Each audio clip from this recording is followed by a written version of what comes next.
This is a poem I wrote back in January 26th of 2011. It's called A King Imagining. I hope you enjoy it. Once a time upon there was a thought who was a king that ruled the land eyes closed because he was imagining. The king he held the highest courts with merry men and mighty ports and tapestries of varied sorts, the most loved in the land. His days were filled with food and song, his nights rode far and wide and long. His castle stone stood stout and strong, and with his queen ruled hand in hand. But to the king most everything just didn't seem all right. So to his queen he knew he'd seen just earlier that night, he said, "My dear, could you make clear a thought I'm sure surreal? It's just that here I have this fear my life may not be real." So to his love the king he went to ask this of his queen, said, am your majesty, or do I rule unseen?"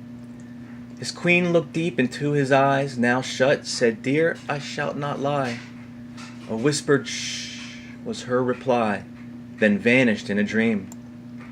Am your majesty, now vested in this tragedy? And echoes on it has to be, now unsure and so fearful.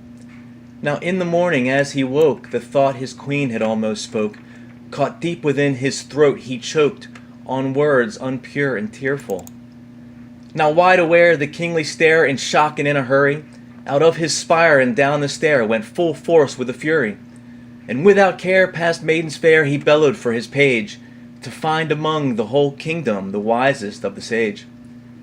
He found him hard at work, you see, with iron, gold, and silvery, rehearsed in verse of alchemy, of this the king was sure. And though his ravens hadn't flown, he knew the king was now alone, and peered into his philo stone to search for him a cure. But as the man mixed ore and lye, the humors turned as moon to sun, and thick black smoke absorbed the sky, and soon he too was gone. "Oh no, not he!" so desperately the king bereft of Mary. "And now it's true that he's gone too, my sure apothecary. Alas, alack, a heart attack, the pain my heart now feels. And zoons, these wounds, if I should die, now surely that'd be real." So finally, so soberly, the king went to his jester, and unto him a shallow grin was all that he could muster. The fool he was so full of life, and with a dance and song, he sewed the king a happy tale, and danced the all night long.